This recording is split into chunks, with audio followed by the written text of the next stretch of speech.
before I start, please put your mobile phone, this is talk to me now, put your mobile phones to silent or turn them off, preferably. There you go. There are no fire alarms.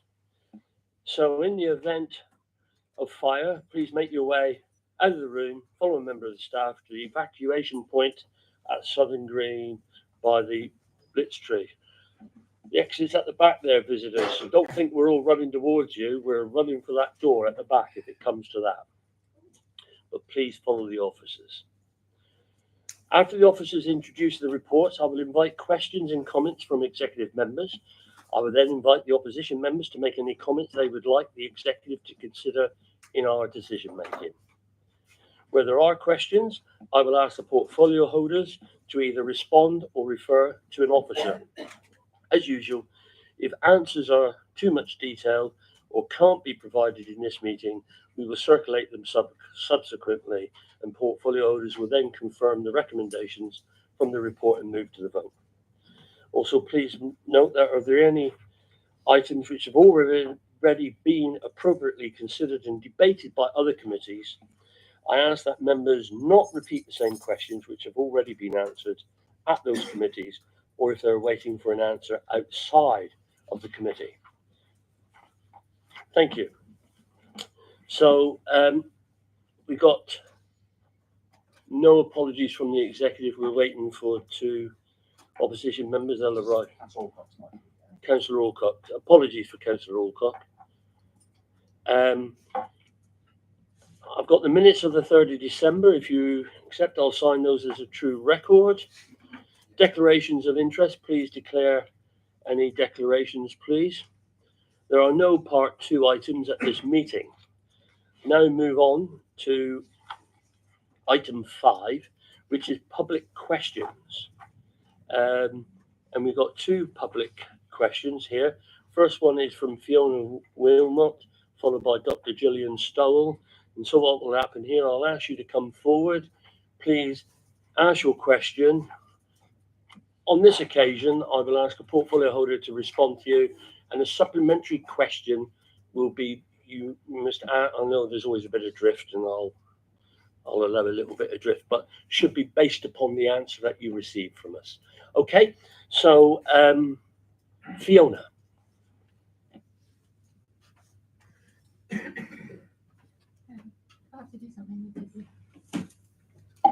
All right, thanks.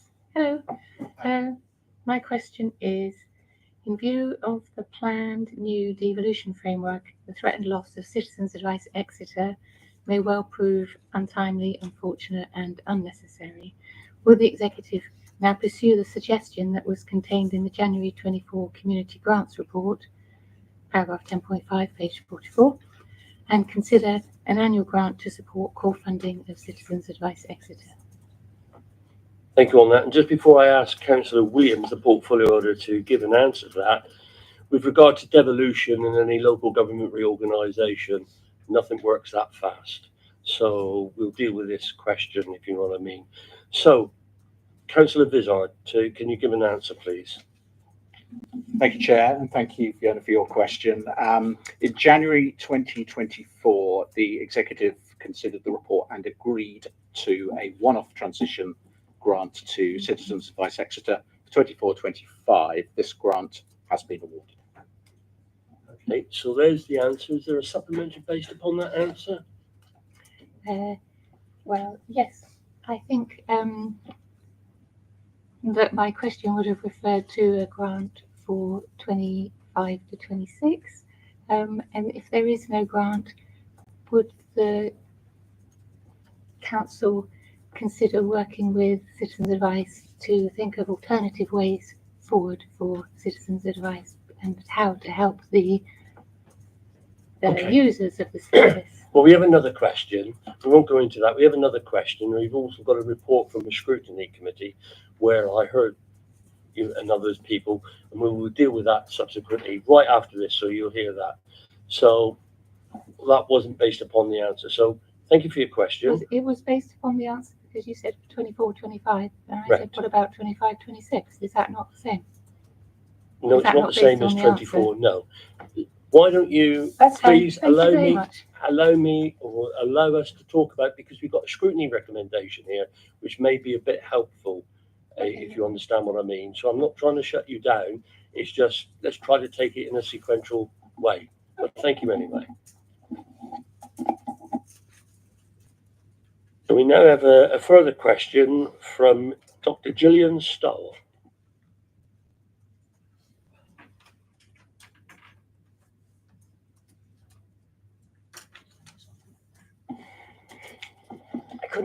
I couldn't hear Fiona's question, but obviously I've read it. I could hear Matthew's answer. The minutes of November the 28th Customer Scrutiny Committee state that, I wait for Diane to sit down. Yeah, that the Exeter City Council Chief Executive remarked that every offer of accommodation made to citizens of Ice Exeter so far had been turned down. Could the council please provide details of these offers, including rent, service charge, space offered, and when and how made? Thank you. And I'll ask Councillor Matt Vizard to speak up so everybody can hear and give the answer, please. Thank you, Chair. Thank you, Dr. Stoll, for your question. In response, any formal offers made to any prospective tenants are commercially sensitive, and the council does not place these in the public domain. The CEO of Citizens Advice Exeter is currently in discussion with senior officers about future office requirements, but no formal requests or offers have yet been made. So thank you. There we are. Based upon the answer, is there anything else you want to understand about the answer? Well, I think we'd like to understand more about why there was a misunderstanding where some council members, some councillors understood that there'd been some offers of accommodation that would have been free to Citizens Advice, and that therefore some councillors thought that Citizens Advice had turned down offers of free accommodation, when in fact we don't have any record of any offers of free accommodation from the council. Okay, understand that, and you've heard the first answer. With regard to other councillors, at the moment, obviously we've gone past the scrutiny stage at this moment, and we're about to deal with what scrutiny wants us to relook, which may help with some of that understanding going forward. So this is going to come in a moment. We've got the recommendations a recommendation from scrutiny, which I'm about to deal with, which may or may not help. Okay, thank you. Thank you. Okay, so we now actually go on to item 6, which is matters referred by the scrutiny committees. And the first matter is referred to us is from minute 24, commercial property of a meeting held on the 6th of June. Now, I do know this was some time ago, and we are getting our procedures and making sure that we get these questions or the recommendations from scrutiny to us a little bit quicker, as indeed the next one will demonstrate. So on the commercial property review, it was recommended that the executive committee consider a review of the current asset management policy in relation to the commercial property. And that is what I've asked the officers to deal with. And once we have that review, obviously it will be shared with the executive and then become minutes, and we will deal with it. So that's how we're dealing with that recommendation. The following recommendation is from the Customer Focused Scrutiny Committee meeting held on the 28th of November of last year. And it was minute 38, the Citizens Advice Exeter and Exeter City Council. And it's recommended there from the strategic scrutiny that the executive committee revisit options for the Citizens Advice Exeter to reduce their premises expenses with Exeter City Council. So what we are not doing this evening is actually debating that or discussing the pros and cons of that at this moment. We are, as an executive, now saying to the officers, we support that recommendation from the customer focus. Officers, please, will you now go away, Chief Executive in particular, have those discussions and bring me and this executive a report as soon as feasibly possible, bearing in mind there's a lot of time pressures for both organisations. And just referring back to a couple of the other questions and the answers, of which we know you're having those discussions, and you will have those discussions with the Citizens Advice Exeter, and you all that information, bearing in mind some of the remarks that were made in the questions, which may be pertinent, I feel sure will be drawn out between the two parties, and we will want to see this back here as an executive. Well, I know Matt Vizard, as the council and portfolio holder, will be dealing with that himself. So, Chief Executive, are you happy to do that? Absolutely, of course. Just to give executive some assurance that Joe Yellen, our strategic director responsible for this area, has already begun conversations with Citizens Advice to better understand what we might be able to offer and what Citizens Advice Exeter's needs are. So just to assure executive, we already begun some of that work, but absolutely we'll report back once that's concluded. Thank you, Chair. Thank you, Chief Executive. And when it comes back, we will have obviously a written report and a verbal presentation from yourself. And then I would hope that we will have a full report that the executive can consider, and perhaps the other councillors will see it. So those two recommendations, I'll take them one by one. The first one is that that review is already underway. Are you happy that we proceed with that? All those in favour? That's unanimous, Chair. That recommendation has been carried. And the second recommendation, that we revisit those options. We've asked the Chief Executive to carry out those discussions and report fully back to us. Can I have a seconder for that, please? All those in favour? Okay. Also unanimous, Chair. That recommendation has also been carried. So just to say, as we move on, that may seem a bit, oh, well, that was all. I came here, I was expecting something else. I was expecting there to be a full debate. I was expecting all this. I understand that, but that wasn't the function of that of that recommendation coming back to us. It was to ask us to move it to the next situation, because we could have said no. But we haven't said no. We said yes, but now we've got to allow the officers to go away and do the appropriate reports to bring that back to us, hopefully in a timely way. Okay, so we'll now move on to item 7, which is the fleet procurement of waterways, the operations barge. And what I will say, this is a recommendation, and will end up being a resolved matter. Here is the recommendation between us, and we will have Cat Chambers. You want to tell us all about the barge? Thank you, Leader.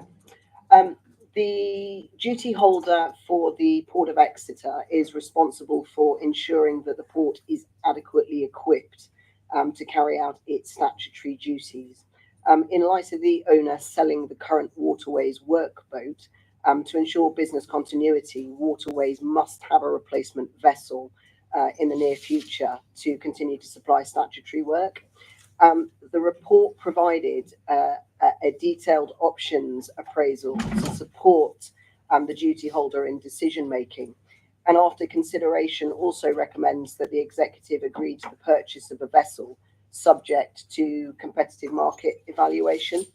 The budget's been approved through full council, and the recommendations are therefore fully funded should executive agree to proceed.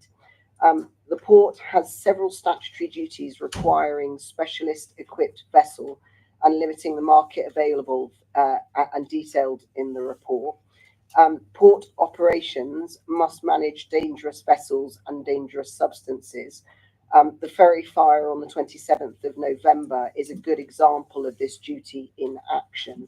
A significant on-water incident involving a private vessel, for which the harbour master was required to take incident command on water and then coordinate both incident response and conduct subsequent salvage operations. Thankfully, more frequently, the boat is simply required to recover vessels adrift, grounded, or in distress, rather than respond to critical incidents. Additionally, the core duty also requires that navigation channels are maintained and are clear and safe for passage. This requires the realignment of navigation buoys where and whenever necessary, and also carrying out channel surveys and conducting wreck salvage operations. These are some of the standard operations that require a boat that is both coded for open ocean passage and with specialist lifting equipment, which is what is narrowing down the market locally. Considering the specialist requirements, the Harbour Master was able to review licensing and registry database directly, approaching owners with appropriately coded boats capable of carrying out the council's statutory duties. In doing so, we were able to rule out unskippered leases in the local market, as outlined in the report, as there are none currently available. Skippered leases as an alternative, though available, are cost prohibitive, as the costs include the captain's labour and mobilisation fees. In addition, a skippered lease doesn't meet statutory minimum service levels, as it doesn't provide standby arrangements and in effect prevents emergency response functions. With lease not available and skippered lease offering poor value for money, the only viable current alternative is purchase. Purchase provides full statutory service provision, enables ancillary harbour functions such as mooring management, on-water enforcement and salvage, contributing to the safe management of the harbour day to day, and does not increase the operating costs of the service. To be compliant with its harbour duties in the Merchant Shipping Act 1995, the Harbour Authority must be able to maintain its aids to navigation and emergent response functions. And to deliver this in-house, the Port Authority must have a compliant boat. And as lease is not an option, there is no alternative to purchase at this time. Okay, thank you for that. And before I ask the executive members for any questions or comment, just to talk about the recommendation, I mean, and I should have picked this up before, I apologise, I have been dealing with rather a lot of other things at the moment. Who's this delegated to? I mean, who's going to make the decision and in consultation? For example, are we delegating this to the director in consultation with the portfolio holder? I don't, because what we're just saying is we approve that. You haven't said, well, it's going to cost this, it's this particular one, it's a blue one or a red one. We don't know. So I'm assuming when you've got it, you will have the appropriate director in consultation with the portfolio holder to say you've got it and sign it off. Is that what we will be doing? It's gone through standard procurement policy for ECC, so it's fully funded. It's £165,000 is the maximum funding level, and it will be signed off through the procurement process. I'm sorry if I haven't picked it up, but there's a lot of other things. It's just, I know it's like, but we've already done it, but I think we need just to add that to it, that once you found it, I don't know, is it like an exchange in mart for boats? And once you found it, the director with the portfolio to just say this is what we're doing and sign it off. Is that okay?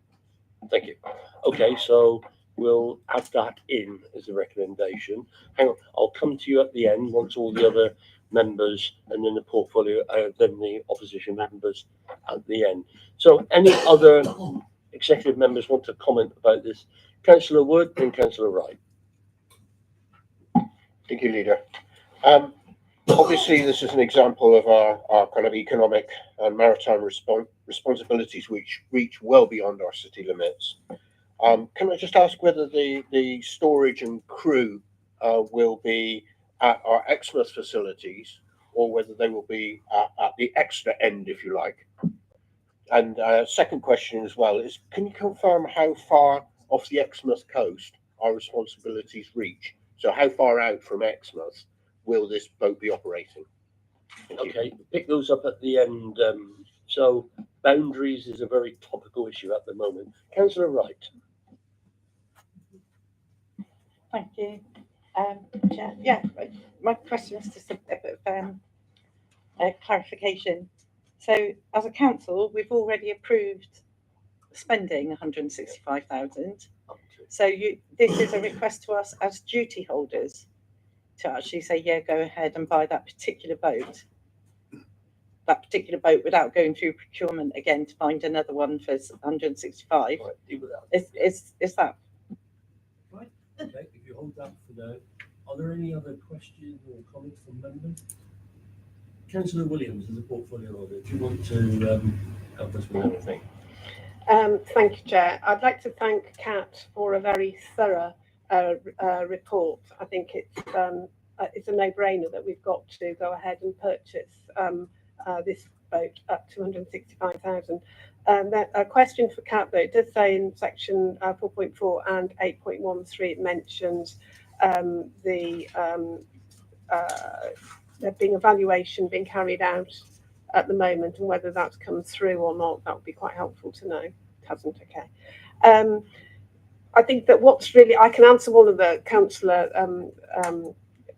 Wood's questions, that the boundary goes out, it's a mile out to beyond Exeter, so we've got a huge area.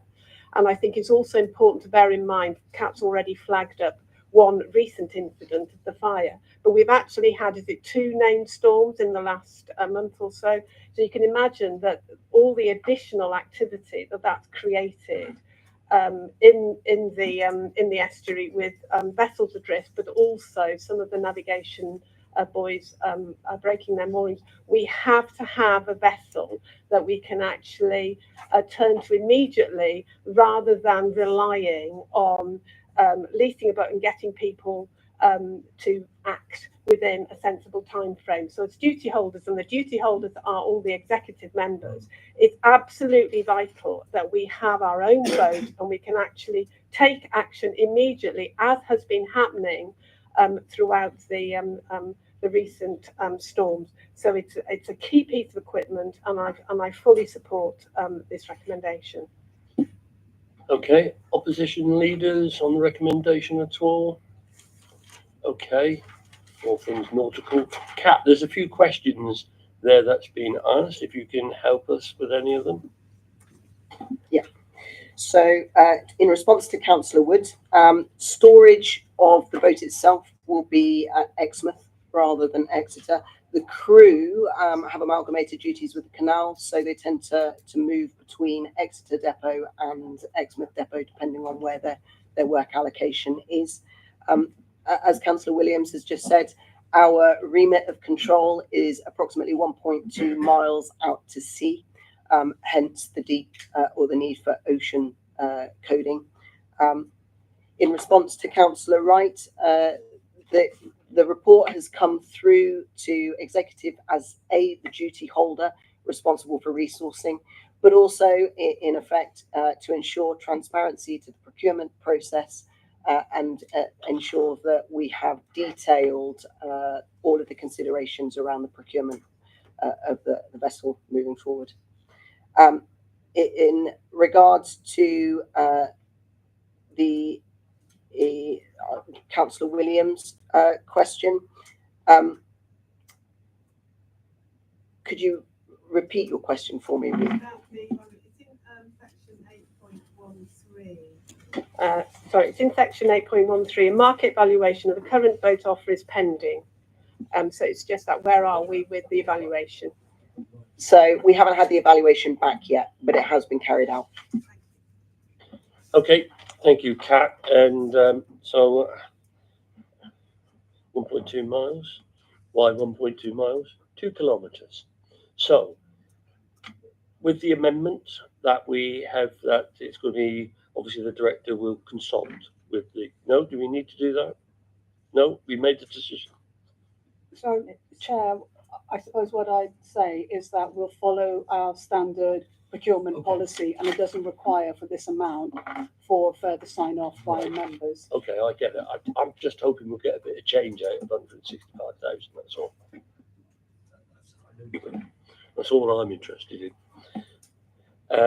Okay, so there's the recommendation before us. I'm going to move it from the chair. Can I have a seconder, please? All those in favour, please show. That's unanimous. Oh, sorry, hand up, Councillor. Oh, sorry. Oh, thank you. Yes, that's unanimous, Chair. That has been carried. Thank you very much. We now move on to item 8, which is the 25-26 budget strategy and medium-term financial plan. There's a recommendation here that we note the report and approve the proposals. So, Dave Hodgson, can you talk to the paper, please? Thank you, Chair. This is the annual budget strategy, which is the start of the process for delivering a balanced budget in February.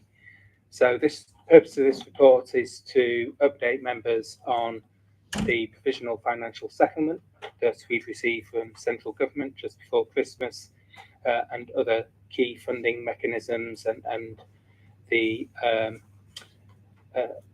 council tax referendum principles to enable you to make decisions to deliver a balanced budget. And it also sets out the assumptions that we have made in producing the other side of the budget, the expenditure side of the budget, which helps you in making that. So I'll just go through the quick headlines from the provisional settlement. So in November, the government produced a local government finance policy, as it does every year, and that guaranteed that every council in the country would receive at least the same as it did in the previous financial year, 2024-25. The provisional settlement has indeed delivered that. Unfortunately, Exeter is one of those councils who has received exactly the same as it did in 2024-25 in terms of our core spending power as measured by central government. That core spending power figure assumes that councils will increase their council tax by the maximum available to them. So in order to have a zero increase in your core spending power, it assumes you will increase your council tax by the amount set in the referendum principles. New Homes Bonus has survived yet another year, and actually for us this year it was an excellent year. We got £872,000. Unfortunately, that forms part of the gross zero that we've received, so it's been offset by the reduction in other grants that we would have received. Indeed, to the extent that Exeter received the funding floor grant to bring us back up to zero, and that was around £290,000. On top of this, members will be aware of the national insurance increases that were announced in the budget, and the government suggested that all public sector bodies would be adequately compensated for those increases. We know that the increases for the general fund total around £670,000. We know that the increases for the HRA total £91,000. The actual grants that we will receive from government won't be announced until the final settlement at the end of January, but the indications from the calculation, the formula that the government have provided, suggests that Exeter will receive actually only £138,000, which is far adrift from what the additional costs that we receive. And it's basically because they use a net revenue expenditure figure. And as all councillors know, the HRA, for example, £23 million income, £23 million expenditure, net revenue expenditure zero. So it doesn't equate, it doesn't measure on that formula that's been used. And that also goes for a significant amount of our spend, which is funded from additional fees and charges and income. So fairly challenging position. In terms of business rates, I'm pleased to say that the opportunity to form a pool has been extended for a further year, and all councils in Devon have taken advantage of that, and we've signed up for another year. It's extremely lucrative for the council, but also for Devon as a whole, where we retain some £10 million that would otherwise go back to central government. Council tax referendum threshold principles have been set at less than 3%, or a £5 increase for district councils. So we can increase our council tax by 2.99% or £5, whichever is the greater, and not have to hold a referendum on that. In terms of The overall financial position, then, as members are well aware, we started this year requiring £3.5 million in order to balance the budget. Unfortunately, the provisional financial settlement has done nothing to change that, and members are aware of a range of proposals that have been provided for you to consider in order to deliver a balanced budget. Obviously, the reintroduction of a business rate pool can count towards that £3.5 million, so that's quite a significant benefit for us. The one other absolutely new piece of information I wanted to highlight is that a new tax has been introduced this year called the Extended Producer Responsibility Tax, and this is a tax on manufacturers for the packaging and for the recycling costs that fall upon local authorities for recycling packaging. And obviously, the intention of the tax is to try and incentivize manufacturers to reduce the amount of packaging that they produce, so that they reduce the cost. For this year and this year only, the government have estimated what our tax will be and what the tax of every local authority will generate, and they have guaranteed it. But it's strictly a 1-year guarantee. So for Exeter, that amount is 1.4 million. But as I say, it's strictly 1 year only, and then we will obviously have a better idea of what we actually generate in terms of tax, which could be more, could be less. But this is a 1-year guarantee only. So looking forward, we know there will be something, but as we look at the medium-term financial plan, we're also aware there's significant reductions coming. And just the final thing I wanted to say in terms of the medium-term financial plan, unfortunately, the government have committed to a business rate reset next year. That's somewhere around £3 to £4 million of income that the City Council will potentially lose as a result of a reset.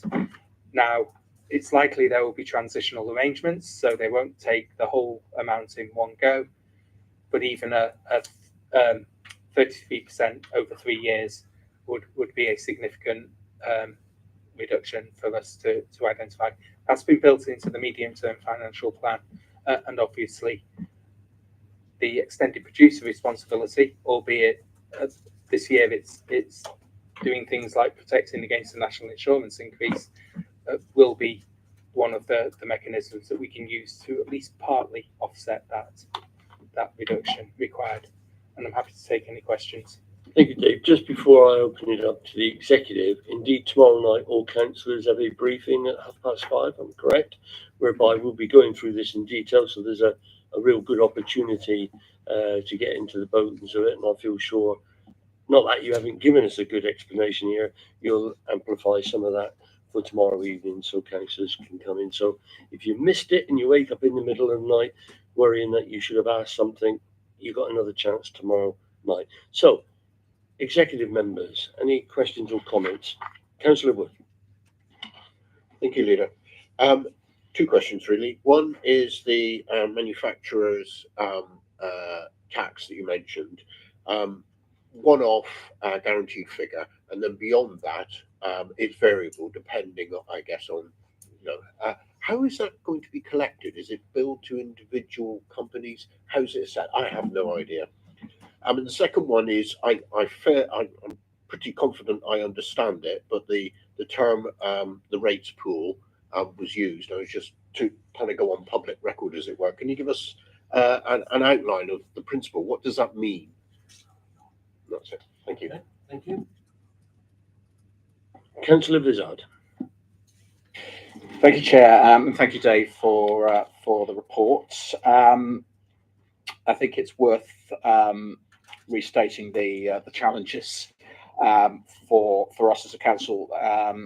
Clearly, the provisional settlement is good news in some ways, that things are not a lot worse. So by hook or by crook, we're not in a worse position. But I think, again, this all does underline the terrible inheritance this government has had, and the impact that is having on local authorities, and our need to find further reductions and savings or increase fees over the coming years, and most significantly in the next financial year, which, as the leader says, we are in discussions on. And that's a good reminder, I think, for everybody about the challenges that we face and the choices that we have to make when we hear from outside organisations and others. Good news on the business rates, Paul, but obviously concerning in terms of the future of business rate changes. So just a question on whether that is a further impact potentially on us in terms of savings we may need to find, or is that already, you say it's within the medium-term financial plan, but it's also within the 5 or so million reductions we have to find, or is it going to be in addition to that? And also just wanted to make a statement really in terms of the council tax, where within Exeter it still remains one of the lowest in the country, as I understand it, but which is obviously good news for households facing cost of living crisis, etc., but does reduce our spending power as a council. It's just worth noting that. I don't expect you to come in on that, but and also good news on extended producer responsibility, which is obviously a welcome scheme. And, as Councillor Wood has said, that would be interesting to see how that's managed. But just the one question in terms of impact of future business rates changes. Thank you, Councillor. Councillor Williams. Thank you, Chair. 8.1.1, the one-year settlement, you mentioned that the council also received a recovery grant of 0.271 million. Could you just say a little bit about that, Dave? Thank you. Okay. Is there anybody else? Councillor Wright. Thank you. Yeah, I just want to pull out that 8.5.1 again about the guaranteed 1.410 million from the government to the extended producer responsibility. So that will offset the shortfall in the national insurance. So that deficit won't quite be there. It will be plugged by that extra grant. Right, thank you. I just wanted to flag that up because it's a bit of a scary story otherwise, but obviously the government are compensating for the fact that maybe they should have used a different formula, but they've realised there is a shortfall. Yeah, thank you. Thank you, Chair. Thank you, Councillor Wright. A good point there, by the way. There's no further opposition leaders. Councillor Moore wanted a comment or question. Thank you very much. Got a question of detail in terms of Appendix 1, page 47, in relation to there's a request for a new comms officer post, £58,000. I would like to know what that's about, please. And I think your comment, Councillor, is really helpful, because I would be really interested to hear more about the principles that the executive plan to use in terms of strategy.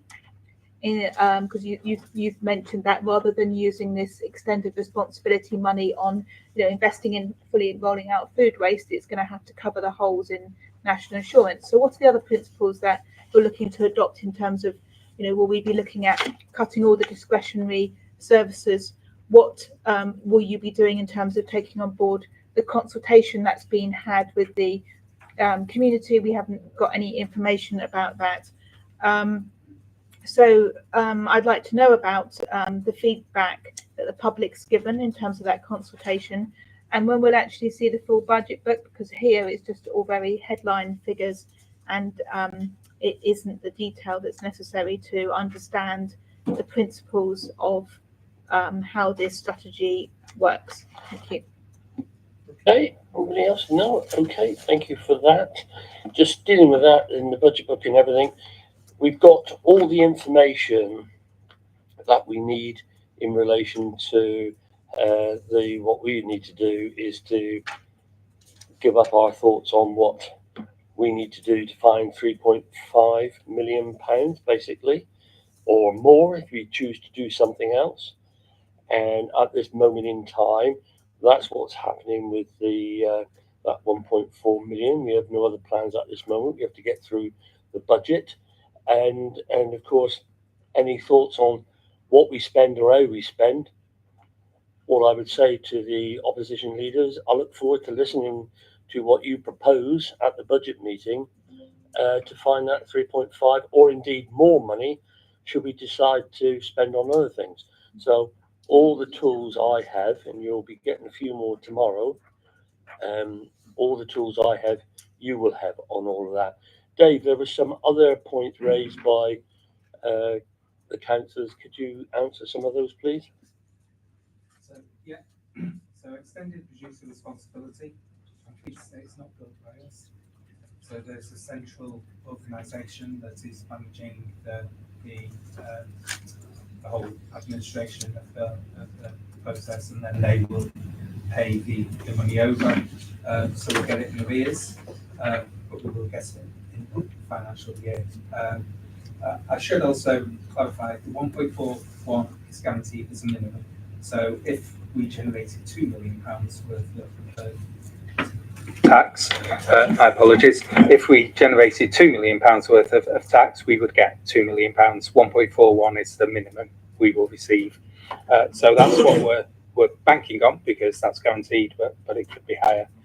In terms of the business rates pool, so the way that the business rate retention scheme works is we have a baseline figure that the government expects us to collect. It's based on 2010, which is hence the reset coming in. Now, it was intended to be every 7 years. It's a bit behind.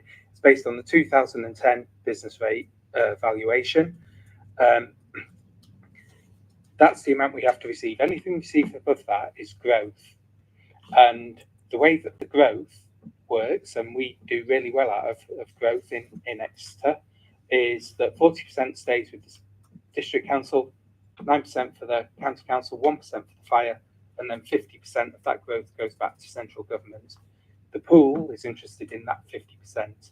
So it takes over responsibility for the area of Devon, and instead of us paying the money to the government, we pay it to Plymouth, who administer the pool on behalf of all the authorities. And that 50% of extra growth is kept within Devon rather than being paid back to the government. And it works out around £10 million across all the authorities in Devon, and then is shared on an equitable basis. It really works where you've got councils that have high growth, so places like Exeter, East Devon, Teambridge contribute, as do others, but you also need the large upper tier authorities like Devon, who are in a position where the amount of business rates that we generate in Devon as a whole, because they only receive 9% of it, doesn't get anywhere near covering the amount that they actually are assessed to need. So you need people who take from the government and people who are high growth makers, and in Devon it works really well. It's one of the most successful pools in the country. Yeah, just coming on the back of that, well, I don't know, I think part of you were suggesting, I mean, it's a good wheeze. Does government understand how are they going to say, oh, we'll have some of that now? Is this likely, do we live on a year-to-year basis, or is this until we pull out of it? So the government, so we will pull out of it next year if the reset comes in, because then there's no point, there's no growth in the area to distribute. So they will fall away at that point. The government of all colours has always been keen on trying to make it as local as possible. So these pools are good. They're even better incentivised in some areas. So areas with mayoral combined authorities like Greater Manchester get to keep 100% of the growth in their area.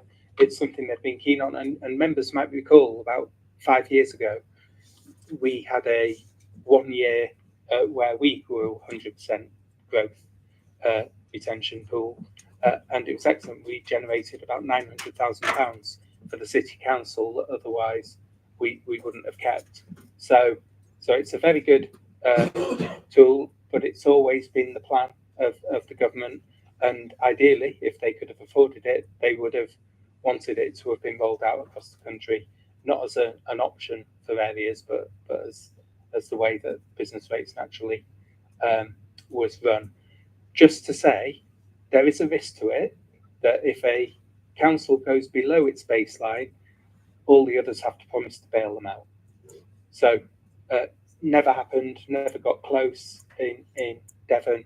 And the one time there was a risk of it, the single member of the pool, the local authority, came out of the pool for a couple of years, and we reformed without them, kept it really good, and they were bailed out by central government, and then they came back into the pool. Just finally on the extended producer responsibility, I do get that this is a tax on packaging and waste, and therefore shouldn't we really be identifying that money to deal with those issues? I do understand that. I mean, I get what you're saying. Look, because we shouldn't regard this as going forward as just wrapped up with the funds just to cover stuff. So what I'll be asking you really outside of this meeting, I really need to understand this as it comes at the end of the year or when it is done, what we've spent it on and how we're going to identify what we're going to do with this money for the purpose of which people are being taxed for.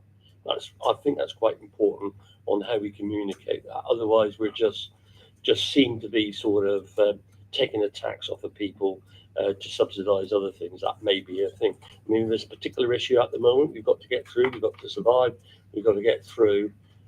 So I just ask you to bear in mind if that helps with some of the issues over this, because it is for a purpose, and really we ought to look at what that purpose is. And so I see this cautionary note there in it. So we've got the recommendations there for us. Sorry, Chair, what about the No, it's all right, officer? thanks. Thank you. So we've got the recommendation there for us. Have you got it with that understanding? I'll come back to you outside the meeting. So I'm going to move it from the chair. Can I have a seconder, please? All those in favour of the recommendation, please show. Chair, that has been carried. Okay. I don't want to upset anybody, but I'm just following the protocol and the procedures on how we do the meeting, and that's what I'm doing. So item 9 is now the council tax base and NNDR1 for 25-26. There are 3 recommendations here. Dave, can you talk us through the recommendations, please? Thank you, Chair. Yes, so this is the next piece in the jigsaw for delivering a balanced budget, and it's the council tax base and NNDR1. So the council tax base annual calculation to set the tax base, not just for ourselves, but for the county council, police and the fire authority. So it's what they use as in their own bases to calculate their own budget requirements. This year, we've had a 2.07% increase. We normally estimate around a 1% increase. The reason it's significantly higher than normal is because we're implementing the premium on second homes from the 1st of April, something that you approved last year because we had to give 12 months notice, and that's made it quite significant. Generally, we've been doing quite well for a number of years. So last year's increase was around 1.5 anyway, and therefore we ask you to approve that. As every year since the introduction of business rate retention, unfortunately, this executive committee comes too early for me to present the NNDR1, which is the business rates return. So the assessment of how much business rates we will be collecting within the city. That is normally available around the 21st of January. By law, we have to provide that information to the government, the county council and the fire and rescue service by 31st of January. So again, I seek delegation to agree the NNDR1 and notify the interested organisations. And I'm happy to take any questions. Okay. Just to say that we do get told all that information when it is all to hand at the end. So, okay, I'll now open it up to other members of the executive. Councillor Wood. Thank you, Leader. It's just I can't help kind of spotting every time. We've got 8.2.3. We have a share of 1.3 million, and Exeter's share of that, our council's share of that, is 103,000, which is the usual kind of 8% share. It's just one of those things that kind of can't help noticing when I'm talking to residents and they talk about how much rates they pay to the council. We collect it and we pass it on to the fire and rescue, the county council, the police. We only hang on to 8% of that. It's just one of those things that I just can't help spotting. When the big figures come out, the bit we get is much smaller. Thank you. Councillor Wright. Thank you, Chair. Yeah, just on the what you've already mentioned, they put in the report about the 2.0% increase that we're going to get because of second homes. Just wondering how much you're sort of account as far forward as any of us can go at the moment to the next 2 or 3 years, but to account for the fact that that probably won't maintain itself at that level, because the whole point of the second homes council tax increase was to encourage people to not leave their homes empty for most of the year, but instead to rent them. So that might come down. So is that being sort of accounted for in the loosest terms? Okay, is there anybody, other member of the executive? No opposition leaders. Councillor Mitchell. Thank you, Leader. David, it's just a question or clarification if I can. In 821, you talk about reduction in dwellings due to council tax support scheme. In the appendix list or in the table on page 57, we talk of discounts. Are discounts the same as exemptions, where people are LK and N and all the various ones where people get 100%, 20% single person, etc.? And have we got any, can you give us any clarification on central government's refunding of discounts and exemptions to this authority and any other authority? Good question. Anybody else? No? Okay, particularly on that last one. David, can you help us with any of these, please?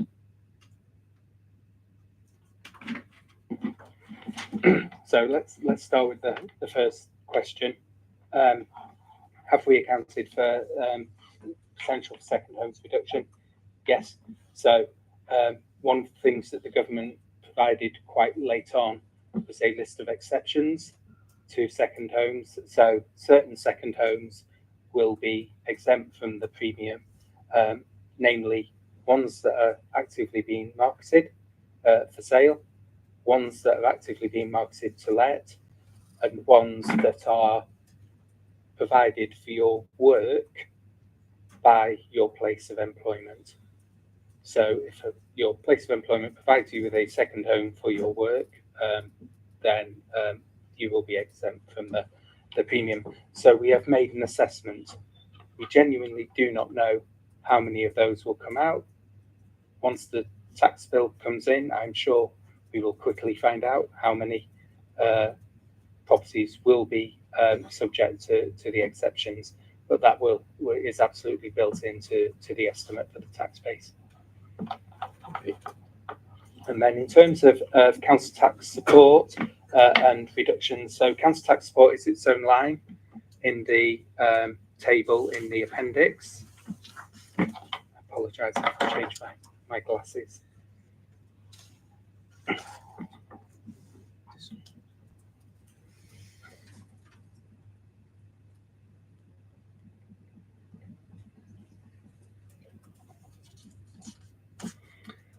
And then the discounts relates to, it's an amalgamation of all discounts, so single person discount, empty property, where that's relevant, and all the other discounts, properties that are disregarded because everyone's disregarded except one person, etc. So it's a total of all of those properties. And then in terms of the government, so in terms of the data that they use in the formula, then they are aware of their estimate of our tax base, which is based on our council tax base return to central government, slightly different to our actual, because our actual tax base calculation takes into account some of the premiums, etc., that we have locally determined. But yeah, that's kind of taken in, but it's lost. There's nothing direct that you could pin your finger on and say this amount is compensation for exemptions and discounts in your area. Dave, can you, because it's interesting what you said there, just help me a little bit. With regard to the second homes, which I don't ever say any home. I am not a multiple landlord owner. I've only got one where I live.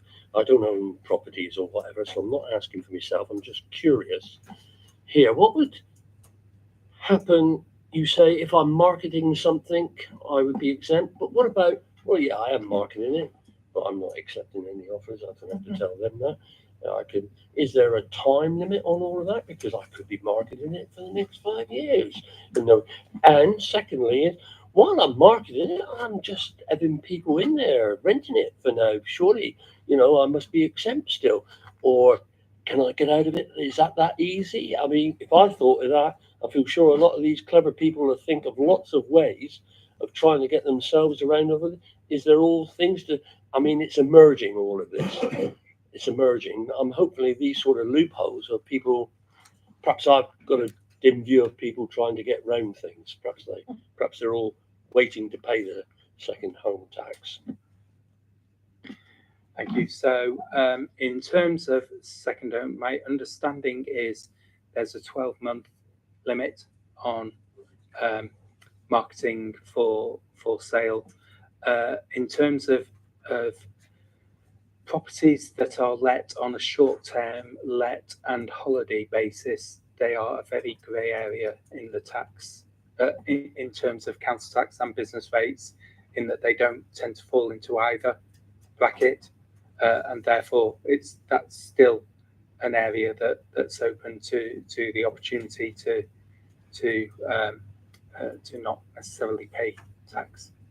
Okay, we don't want to get into too much of a what ifs and everything else, but is this something that we'll be monitoring? Because I'd be very interested to see what the outturn of all of this. I know you've got a lot to do already, and that's a resource, I understand, but it would be interesting at the end of the 12-month period just to see how many exemptions on all these that there were, how many were actually sold, and whether or not there were any loopholes, because I feel sure we would need to tell government at some stage in any consultation process or whatever, what the outcome of this policy was.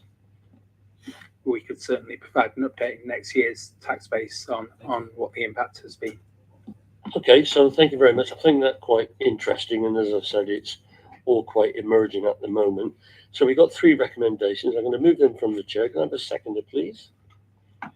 All those in favour of the recommendations? Assuming that, Mr. Chair, that has been carried. And that is a resolved matter. And now we're going into, I suppose this is the final part of the jigsaw that you were talking about earlier, Dave, which is the item 10, which is housing rents and service charges 25-26. Thank you, Chair. Yeah, this is the critical piece of the jigsaw for the housing revenue account. So again, set in line with government requirements, council has proposed, or council officers are proposing rents that increase by CPI plus 1%. CPI is set for the month of September. Fortunately or unfortunately, depending on which side of the fence you sit, that was the lowest CPI in the last 6 to 8 months, and therefore it's resulted in a 1.7% plus 1% increase, 2.7% for council rents, and we're proposing that garage rents and service charges increase by the same amount from the 1st of April 2025. Say that was 0.3% lower than we had built into the medium-term financial plan for the housing revenue account. So obviously there's a knock-on impact on the amount that's available for the HRA to spend, and that's cumulative because you never catch up in this process. So an ongoing impact on the amount of expenditure. And I'm happy to take any questions. Thank you, Dave. There we go. Executive members, anybody wish to? I'll come to you at the end, Councillor Asfashin, as portfolio holder. Any other questions? I won't come to you at the end. I'll come to you now, Councillor Asfashin. Thank you, Chair. Thank you for the report, Dave. It's very, very good, as always. It wasn't really a question. It was more of a, you alluded to the fact it depends on which side of the fence you sit on. And I have to admit that when I first heard that everything was going up by 2.7%, which is relatively small, I was very pleased because obviously that's going to be really good for all our residents, all our tenants. But obviously, from your point of view, not so good because it means we have less money coming in. And that was all I was going to say. Thank you. Thank you. Opposition leaders, Councillor Moore. Thank you very much. So we've heard there's the two sides of the coin. Money in enables repairs and such like, and obviously there's an impact on tenants.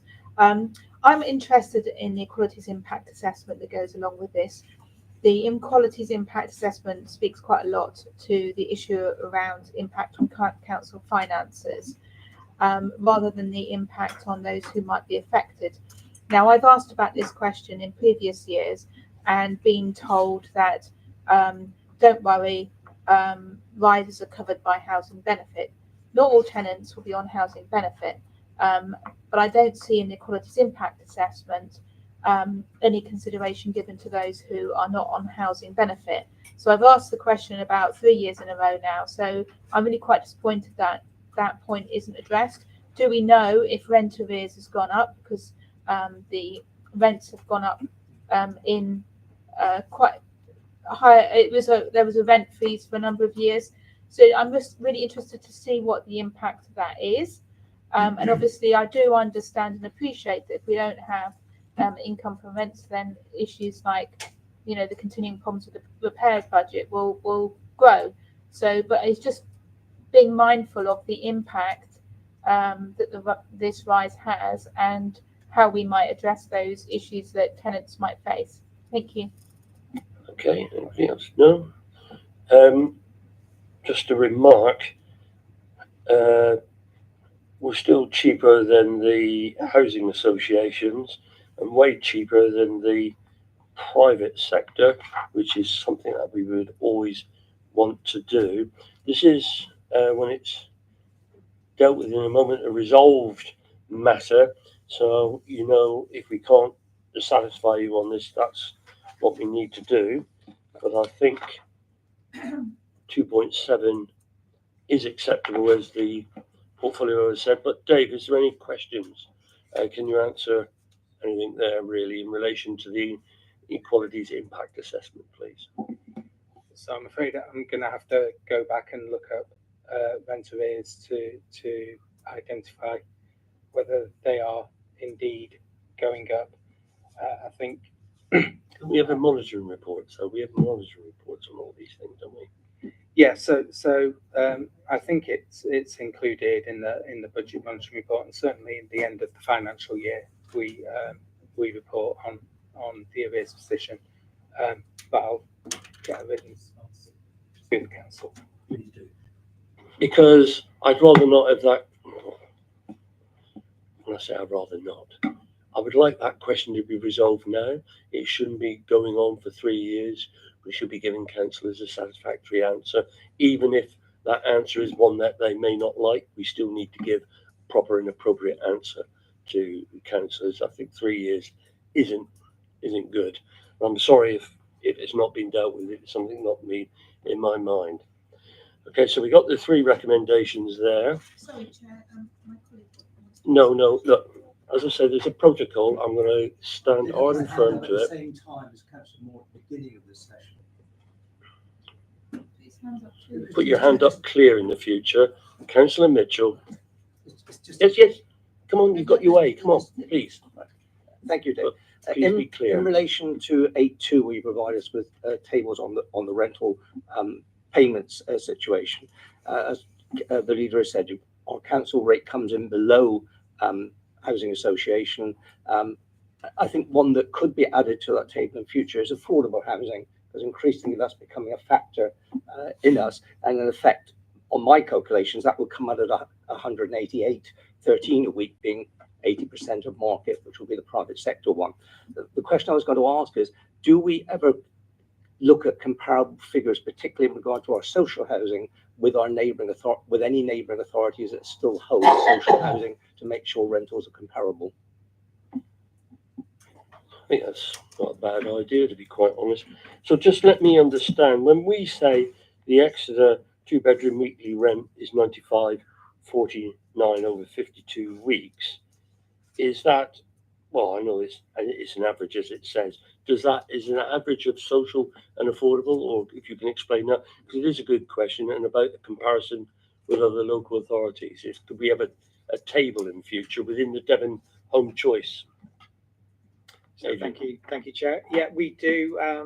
So we do those benchmarking exercises. We look at all key performance indicators, but we look at financial data as well.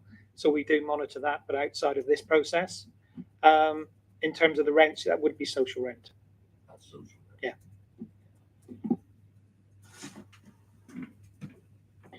Is it possible to have the average of what the affordable rents are? Because we got a lot, I don't know. I was about to say, are there as many people on affordable as there are on social? No, I don't know the answer to that. We can. Okay. Thank you very much. Okay. I hope that helps. Sorry about that mix up earlier. Okay. So we got the recommendations there, which is, I'm going to move it from the chair. Can I have a seconder, please? All those in favour? That's unanimous, Chair. That has been carried. And once again, that is a resolved matter. Just to say, I feel sure tomorrow evening, Bob has indicated to me he needed to leave, and I said that was okay. These three issues that we've just discussed, I feel sure if there's other things that we think about, questions or issues, we've got tomorrow evening where we're having the presentation from Dave, which you're a bit more liberal with your questions and everything else, and I would want people to be able to get into the detail at that as well, where these things are up for discussion tomorrow night as more of an information gathering. So we're now going to move on to item 11, and item 11 is the review and update of the Exeter City Council's companies, alternative delivery models and charities. So we've got a number of recommendations here, which are on pages 73 and 74, quite detailed. So I think it's Dave, can you go through this for us, please? Thank you, Chair. So members will be aware that you have asked, as have others, for a more regular report on Exeter City Council's companies, and this forms the first of those reports. So in terms of this report, it's seeking to do a number of things. It's providing you with an update of each of the companies we own, and we have included ECQT as a charity because also it is a company, and therefore it was appropriate to include it, although we're not seeking any particular recommendations for ECQT as opposed to the other organisations that act as companies only. So the first part of the recommendations is just to tidy up Exeter City Living Limited. So as members will recall, you voted to reduce Exeter City Living in order to manage the 6 properties at the Guildhall Shopping Centre only, and indeed that has been successfully delivered. But there are still a number of things that needed to be addressed, most notably amending the Articles of Association to properly reflect the fact that it's now a very small company, and to address some of the issues around the wider group. So Exeter City Group and 2 other subsidiary companies were set up. We're seeking your authority to close those 2 subsidiaries down and delegated authority to close the group down. That will take a little longer because we need to remove Exeter City Living from the group and bring it in under direct control of the City Council. We're also seeking authority or delegated authority to the Chief Executive in order to appoint directors and client leads where appropriate for each of our relevant companies, and authority to appoint shareholder representatives in consultation with the leader of the council. And we're proposing for all our companies, not CCQT, that directors and client leads are officers, and the shareholder representative should be a relevant councillor. And as we promised, this will be the first of many reports. So we're seeking a report every 6 months to council and executive on the performance of each of the companies. In respect of Exeter Business Centre, we're proposing that we undertake a review. Council will be aware that we've undertaken a review of Exeter City Living, obviously. The Science Park has undertaken a review of itself in recent times, and ECQT itself has actually undertaken a review of its own governance. So we feel it would be appropriate to do that for Exeter Business Centre as well, particularly given the financial challenges it has. It's been established 40 years nearly now, and therefore it'd be appropriate to undertake a review. Particularly important at this moment in time because the lease, and it's important to note, neither the City Council nor the Business Centre own the building that this Business Centre operates out of. The lease is due for renewal next year, and therefore it's an opportune time to review whether it's meeting the purposes that it was intended for. I don't intend to go through all the information and all the appendices in the report, but I am happy to take any questions. Okay, just help me before we go into the discussion with the executive and the opposition leaders. Which I see that some are recommendations to council and some of the resolved matters. Which are the resolved matters in here? Just so we know which is what. 2.4 to 2.6 the resolved matters. 2.14. 2.4, 2.5 and 2.6. All right. Under the all companies. Okay. So I would like in there somewhere that, and I know you're looking at me now, you're thinking, don't mention this to us, about the executive to appoint the 8 members to the Exeter Quay and Canal Trust.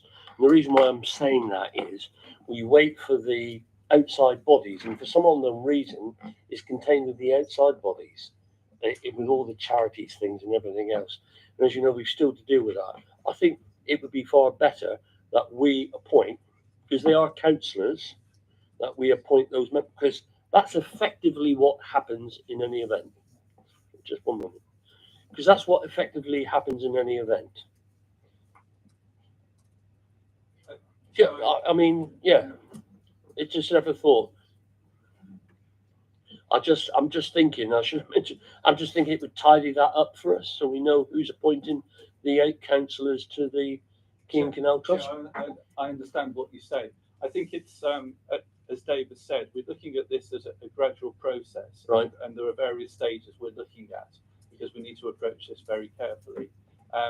I think there would be some sense in putting that off to another occasion. I'm happy to do that. And we can look at the mechanisms for recruiting. I suppose what I'm trying to demonstrate is I want this to be a bit more open because we've got that list going on which has gone nowhere for all understandable reasons, and I want to make sure that people know how these people get onto the Exeter Quay and Canal Trust as representatives of the City Council.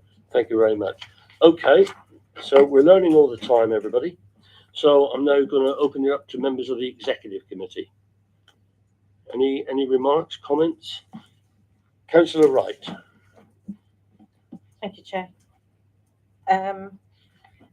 Yet a question on ECL, and forgive me if you did actually say that when you were talking when I was reading at the same time, I might have missed. But just to confirm, for all of the other businesses that we are associated with, the shareholder representative on those boards will be an elected member, but for ECL, the shareholders representative is going to be the chief exec. If we can tidy that up now before we get into, because it would help clarify things going forward. It's just, Dave. yeah. So that's the current position, that the shareholder rep is the chief executive.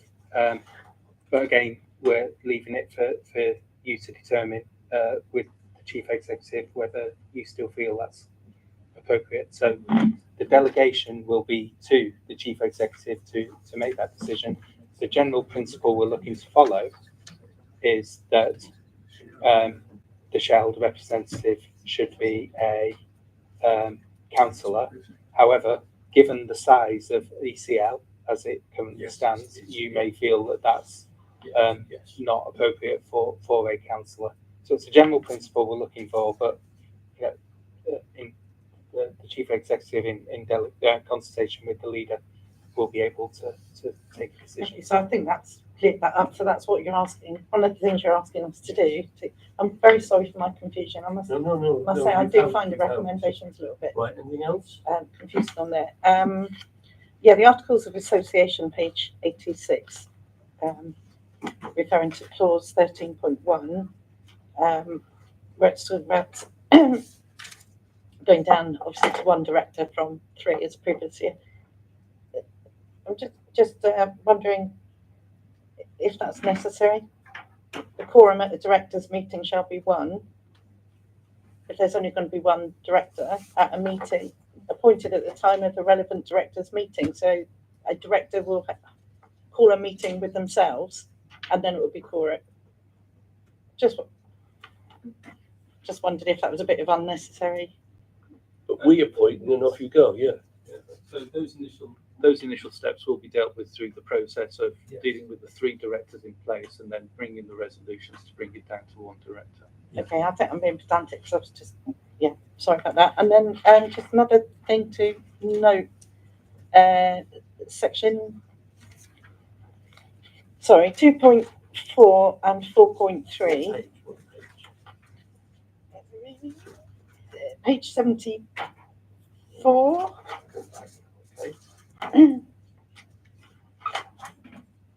And then 4.3, which are related. Yeah, I'm just picking up. I found that just something that's never come up before about giving due consideration to whether officers appointed to director roles on these companies should receive additional remuneration for doing so. Because I don't think that's happened before. So where's there going to be further information about that? I know it says due consideration. I wondered if that was sort of softening the next step that's coming up. If this helps, I want to not speed it along. I want to move it along. Although consideration will need to be given in due course as to whether officers appointed director should receive. So that'll be a matter for us to decide.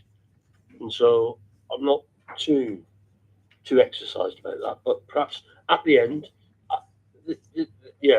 if you can bear with me, this is how I get it. I'd like the executive to finish their questions and then you deal with them all.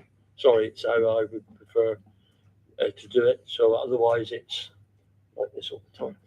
Councillor Wood, did you want to come in? Thank you, Leader. I think one of the things that kind of this paper is very complex and very diverse. There's an awful lot of companies in here. I mean, I think it goes back 44 years. The one of the oldest standing company in here is 44 years ago. We set it up. And I also noticed that, talking about boundaries again, five of the companies listed here operate beyond the city boundaries. So that's again us reaching out, and obviously the most significant one of those that we're involved with is the science park. I think there's a lot of complexity in here. So I'm looking forward to see how this kind of pans out in the detail that's within this. So as ever, the devil is in the details. So I would like some more information between meetings, I think, on this. Thank you. Okay. Any other member of the executive? Councillor Vizard. Yeah. Well, just to come in and reiterate that point, really, which I think is because I think this is really useful that we've got this on the table, but I think it does raise quite a lot of questions going forward, which I totally appreciate. We will get to, and that's the right thing to do. So I really welcome it, and thank you to the leader for the initiative to set this rolling. I think to have this papered is very helpful. Just to be absolutely clear about Exeter City Living and the two subsidiaries, so the property company isn't, as it stands, responsible for the flats at the Guildhall Shopping Centre. That's the overall Exeter City Living company. Or just explain that if you can, Dave. Thank you. Right. Get this. Any other member of the executive? No. Councillor Moore indicate. Sorry, you. Thank you. Councillor Johnson. Well, let's give Anne a go first. She hasn't had a go yet. Councillor Jobson. Sorry, I did know you were there. I just Quite all right. didn't see. I am only small. It's just a query, really, on page 77 of the report on the Exeter Science Park. As part of the agreement to convert the loan to equity, other shareholders were required to do the same. Question is, have they done so? Good point. Okay. Councillor Moore. Thank you very much. So I have 4 points, but I will be brief. First one is you mentioned there were good reasons why the placements to outside bodies hasn't been made, and can you tell me what those are, please?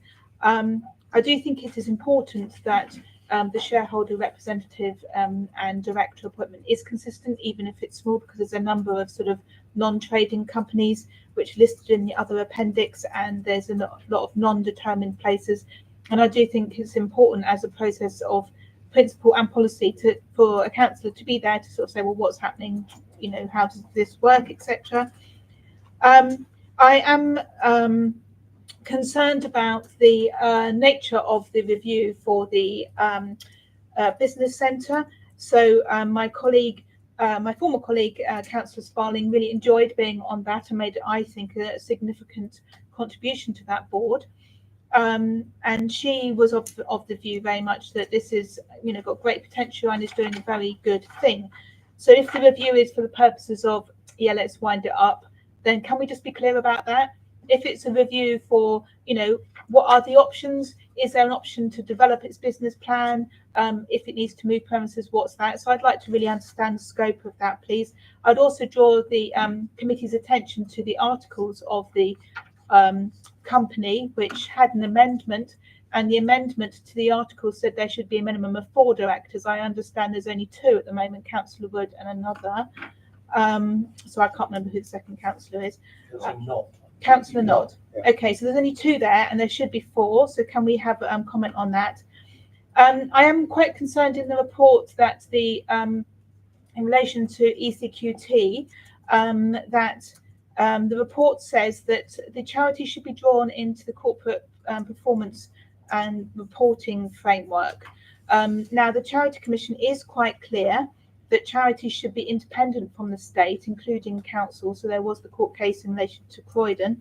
There's various bits of Charity Commission guidance and also the RR7 paper, which talks very clearly about this. So I think we need to understand further before any decisions are made about the charity that we as a council aren't overstating our role and involvement in that charity as an independent organisation as set out by the guidance from the Charity Commission.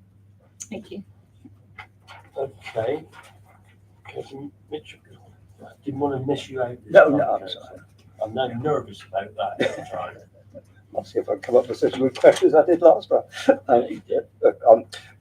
Just as really clarification, because in effect, it says the recommendations are resolved items, and you've got this, as Councillor Wright has pointed out, this apparent clash on 214, where the chief exec acts as shareholder representative, when we were told that the context and future would be the director would be the director would be a staff member of staff, and the shareholder representative be a member. So I think we just need to I can understand the reason for possibly doing it, but it does need clarification. Also, I'd like to know why we're going to a single director potentially rather than two directors, because I think there's some benefit in not just relying solely on one person with staff turnover and other things happening, to have two directors there.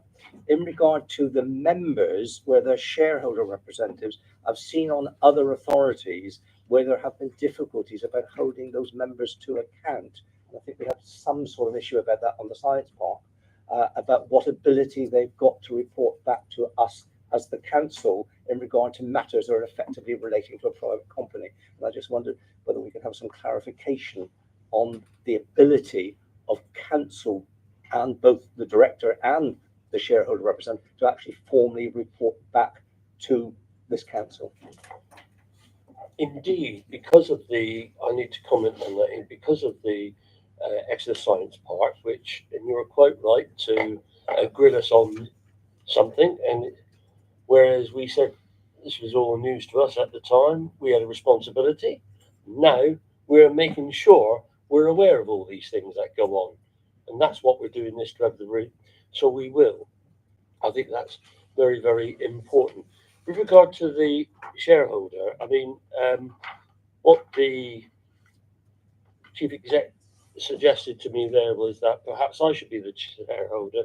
She would come along. Now, before we make any decision, was it you said that?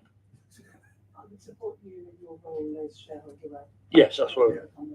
Yeah, but before that decision is made, we would do that at the next executive if that is the state, because that's the way it is. I need time to think of that, because I need to understand my role in all of that. What are my fiduciary responsibilities? When something comes up about ECL, do I have to go declare an interest? I need to understand this, and do I leave the room and all that? I need to know, because otherwise, I'd rather not do it. If you let me find somebody else. So I need to understand all that before we start. So the issue there is, yes, a councillor. All right, yes, to a councillor, but who will come back to that responsibility and whether or not it is appropriate for me in any event. So that was that thing. With regard to ECQT, this council will not interfere with the running of ECQT. We thought, wouldn't it be a good idea to let council members know what's going on? What is our involvement in this? What is the impact on the city? Now, I thought in transparency, that's what we would want to do. And that's what I intend to do. We are not going to be running ECQT from the executive or this council. It's a charity independent. But we have a large stake in it by virtue of right back to 1981. And a very good report on the history of it was given to me by Simon Copper and many of the other representatives or people on there about our involvement in all that. So I'm going to suggest at some stage, we have a members briefing about ECQT. What is our role? What is it all about? Because I think members should know a lot more about what the council done in 1981. And guess what? I wasn't there in 1981. Is it appropriate? I don't know. There is a governance review going on, and that is a matter for ECQT to determine. So I want to assure people that we are in no way trying to do anything which would be contrary to the principles of the commission. So the other thing, the nature of the review, whether or not there are any terms of reference of any reviews could be shared with us. I think that is important to ask that. We were asked about the nature of the review, what is it? because I don't want to predetermine the outcome of any review, but we need to understand what that review is, because is it a review whereby we're setting the terms to give us the answer we want to hear? And that may not be the true thing. So we need to see what the terms of reference is. So we can look at that. What I'm saying to you is I'll take that away with the directors and we'll have a look at that and I'll let you know. But the principle of a review is very appropriate and the appropriateness was contained within the report. So what I want to assure people is that there is no way something going on here other than we've got these companies that nobody ever were talking about a great deal. Nobody would talk, and what we've done is we're bringing it to say, here it is. This is it. We need to review all. We need to look at these. We need to organise ourselves. We don't want to get ourselves in that situation with the science park we were. I think so. Let's have this review. A few things I need to talk to the directors about, and we will do that, assuring that we're doing this for all the right reasons to be transparent, so people know in what we're involved in, and we'll get the shareholder and whatever in the right way. I just need to understand that, and I think sure, but we will make sure, Councillor Mitchell, there is some sort of consistency. David, I don't know if you still want to come back in. Just to quickly say, ESPL, yes, they all did the debt to equity, and therefore it's now on a stronger financial footing. EBC will take that on board. I think in the report it says it's to look at whether it's still meeting the objectives that were originally intended. It will be a report to council in any case, so council will always have the final decision in respect of EBC. And in terms of ECQT, the intention, ECQT is a charity and a company, and on the company's website, on their own website, so their page on the company's house, Exeter City Council is highlighted as a person of significant control, and therefore officers felt it was important that it was included for information along with all the others to report on its performance. It's not a recommendation. There are no recommendations about ECQT, but equally, councillors have the right to determine that they don't wish to have that information provided, and officers will remove it. It was felt it was important to have it in there for consistency, but ultimately it's your decision. Okay, thank you, Dave, for clarifying this. And this is the first, and there'll be more reports. Just to say, I want to take the recommendation section by section. There's 3 grouped questions. And on the first one, Chief Exec, 2.1, where we say delegate authority to the Chief Executive, do we have to amend that to say to an appointed councillor?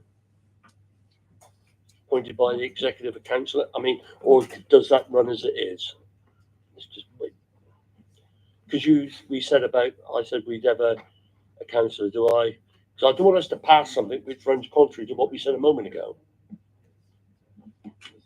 So, Chair, you asked that at a future meeting of executive, we bring back any recommendations to Chair to change the shareholder rep for Exeter City Living, and we'll certainly do that. As we sit here today, I'm the shareholder rep, so we're just looking to get this moved forward. Thank you, Chair. Okay, so we understand that. Good. So there's 3 groups. There's the first set of recommendations with regard to Exeter City Group Limited. I'm going to move them from the chair. Can I have a seconder? All those in favour? That's unanimous, Chair. That has been carried. We've got 2 recommendations relating to the Exeter Business Centre Limited, which I'm going to move from the chair. Can I have a seconder, please? All those in favour? That's also unanimous, Chair. And we've got 3 recommendations with regard to all companies, which I'm going to move from the chair. And can I have a seconder, please? All those in favour? That makes it unanimous again, Chair. That has been carried. Thank you very much, everybody. Sorry about that. That was all a little bit complicated, but I think we needed to understand it, and more will come apparent as we disclose that. Thanks for your attendance. See you tomorrow, if not. And what couple of things actually before I do, I was going to say this at the start of the meeting. 2 things. Welcome, Adrian. and I know you're going to get those toilets in Exeter sorted. Thank you for that. And Adrian's been appointed as director, and we wish him very well. And hopefully you'll enjoy it, very clear and concise. So, last thing I need to say is that I wish to tell you that Councillor Naima Alcock, who I've apologised for this evening, it's sad for me and my executive, but important to Naima. She's got promotion within her career, a senior level, and she really felt she had a chat with me some time ago, and she's come to the conclusion, which I totally respect, that she's unable to carry out her role as portfolio holder for city development. And I would like to record actually my thanks to Naima, who has helped us through the last stages of to get the Exeter plan to whatever level, whatever we think about that. So she will step down, and I will send you the appropriate email for tomorrow morning, Chief Executive. In the meantime, I'm currently having a look at the portfolios. Was going to wait until May do that, but we have no elections as such. So that's a normal time when we sort of mix it all up to look at that. So in the meantime, there's various bits of the portfolio that in the main will come under me until I've decided with the chief executive, the executives, and I would report back obviously to council if there were any changes to the portfolios. Some of those responsibilities can be eased within a number of other things, like habitat mitigation, for example. Ruth volunteered for that. And so we will make sure that the work is allocated and the work continues to support the planning department. But as I said, I'd like to personally thank Naima, and I feel sure the executive would say she's been a very good member of the executive in contributions, particularly in the pre-executives and also at full council. Well, we'll still see her as a councillor, but this is a dilemma with having a lot of good, well-connected young people. They have real jobs. So we congratulate her on her promotion. But I thought we'd tell everybody else. And of course, congratulate you, Adrian. You're stuck with us, I'm afraid. Thank you. Good night, everyone.